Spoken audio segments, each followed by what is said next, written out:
Hey everybody, hope you're all doing well. So this video is for the safety training class, and this is basically the foundational movements, postures, things like that from the class. And so it's for review, or it's so you can study ahead a little bit if you know you're going to take the course. Um, but if you get home and you find yourself like, hey, I don't remember what we did. So this is to help you with that. We're just going to cover the very basics in this and be a lot more in the class, but these are the foundational things. And so, yeah, so hope that if you come to the class, that you see something that helps you out or that you haven't seen before. It is going to be very straightforward, basic stuff. Some of it is going to be a little brutal, but that's the nature of the self-defense side. On the other aspects of it, it's going to be, if you go, you're going to see it. You're going to see tons of awareness, procedures for how to deal with certain scenarios and situations, and how to get yourself in and out of those. Hopefully not into them, but hopefully out. And yeah, and we're gonna do a little bit. It won't be on here. We may put it in later. There will be a little bit of some disarms stuff and a little bit of firearms engagement things at the latter part of the class. But like I said, we're not gonna put those on here just yet. But the physical portions of it will be there. And as I said, this is very basic stuff, and we're trying to essentially keep it where it is. Um, at a loss for the words right now, but that it's aggressive enough that it all gets done, and that at the end of the day, you guys are okay. But at the same time, keep it to where anybody at just about any physical uh, level in their abilities, as long as they can walk, can participate and take part in it. So, anyway, without any more, we'll get to it. Talk to you guys later.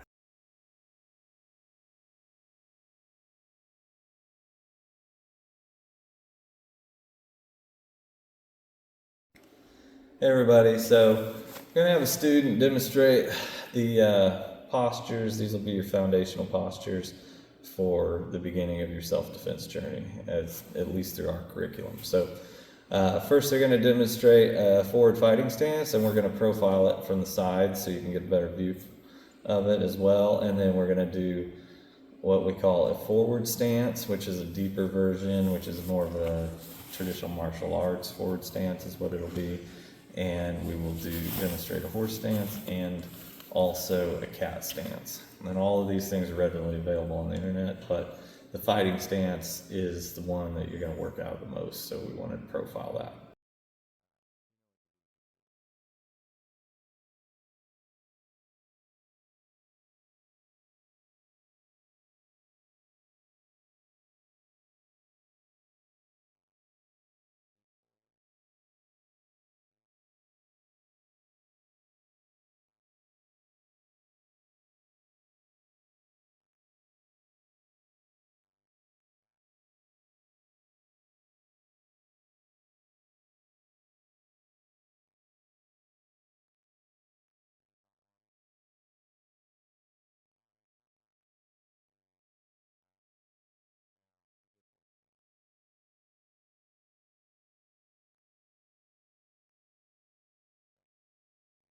All right, so we're going to demonstrate uh, the breakaways, which will be your lessons from the class, and these will be breakaways from a grab.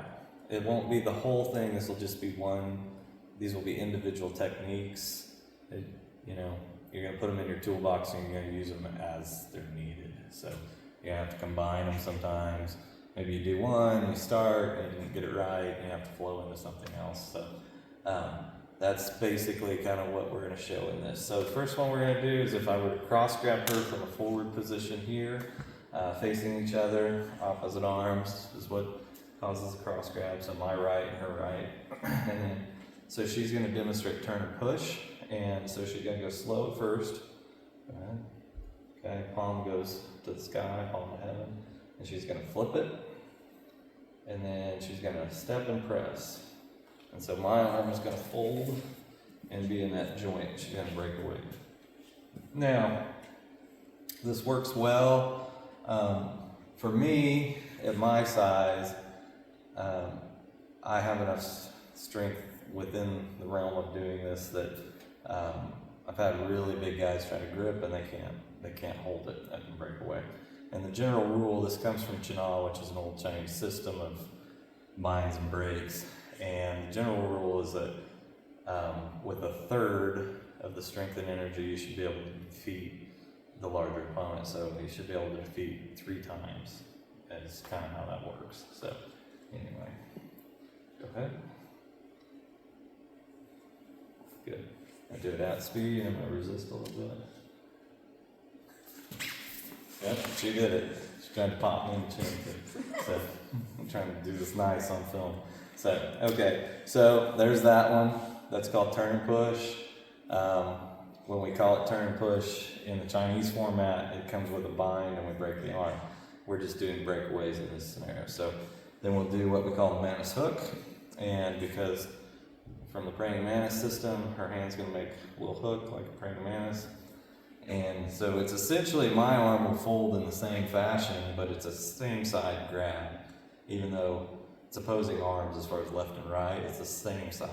So anyway, so she's gonna go slow and demonstrate it. She's gonna come up, she's gonna hook, and then she's gonna break away, okay? So, and you need to watch your body mechanics.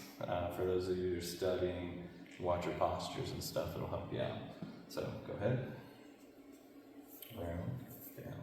Okay, so now I'm going to resist a little bit and she's going to break away. Okay, that went good. So. And you can cheat a little. Let's say he's really strong and I can't, this isn't working for me, right? I can't get him off.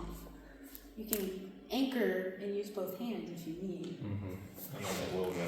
Now the secret to it, above the anchor, go ahead, go around the anchor.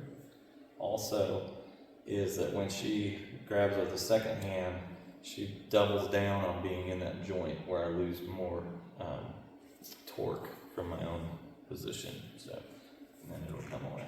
So, and you may have to reinforce like that. So that's a good point. All right. Opposite so they can see from the inside? Sure. Okay. So she's going to go around to the sky, pull it down, step back. Okay. So as she steps back, I'll hold on, you go.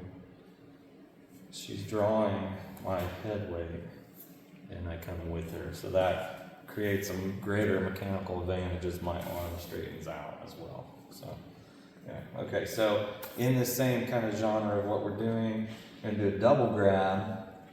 And the same way that she did the Mantis hook, she's essentially going to do 2 of those from the outside in.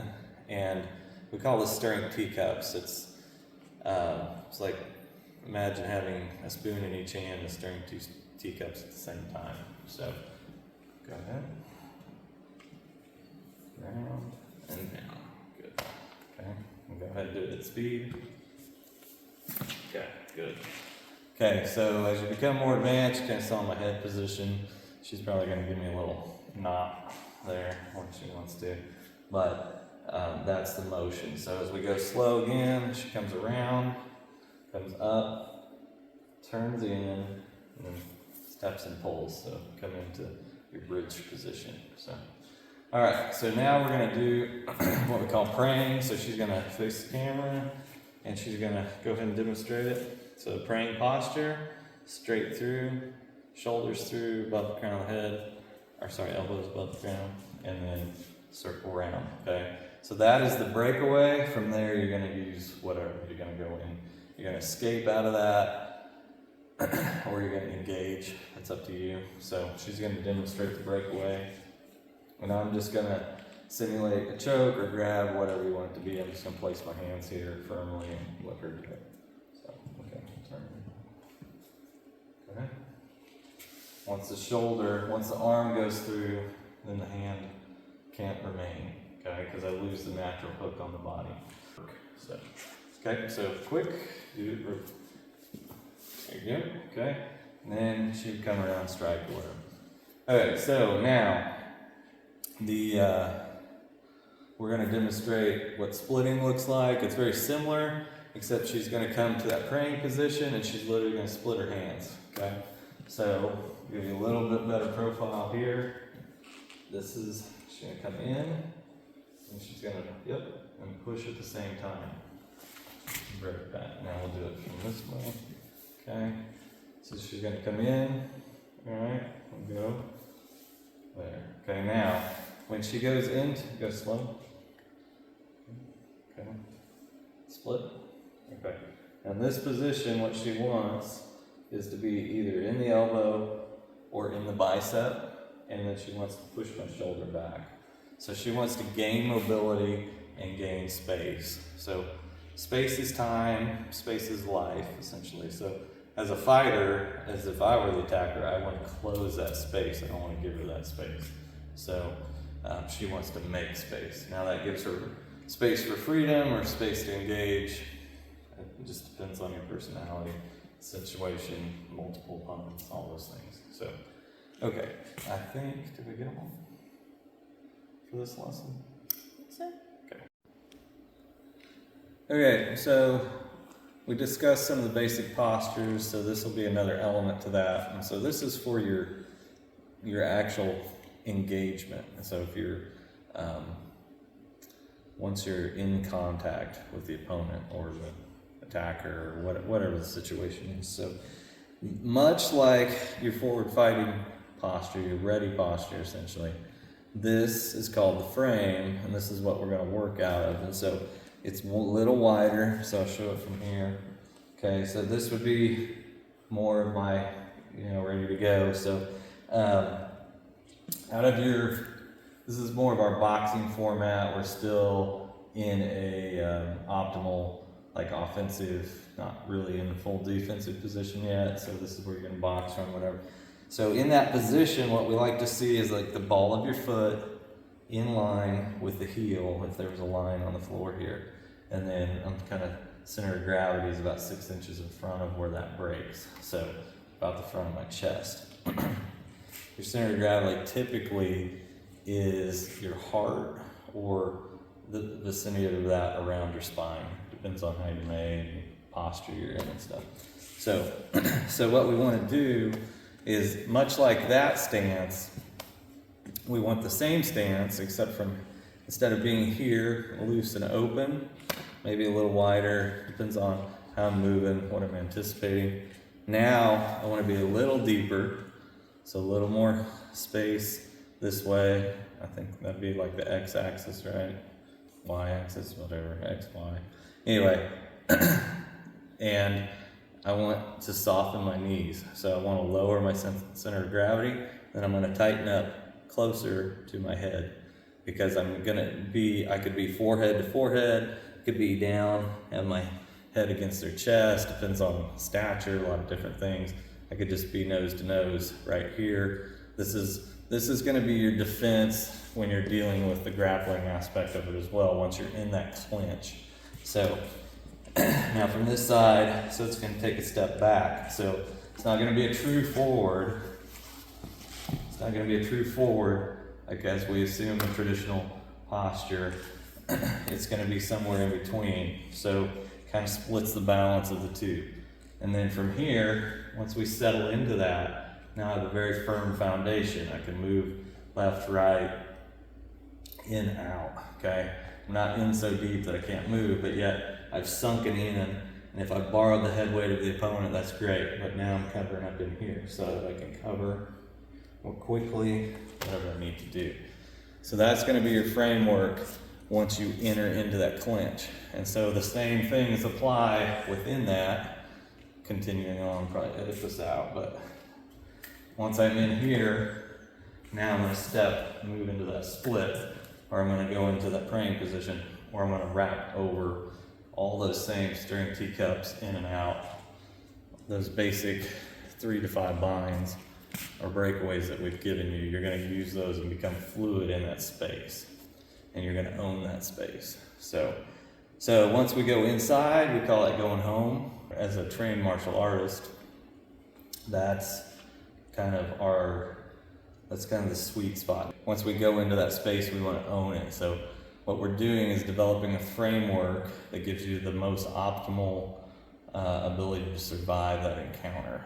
And we're trying to do it in a format that allows the beginner and the more advanced student to do something like that. So without an exceptional amount of training, because there's a lot of technique out there. However, that's very advanced technique, and you need to train a lot. Just like this is not going to come super quick either. Like, you're going to have to train to get in there. You have to feel it out. You're going to have a partner. You're going to need to, train quite a bit.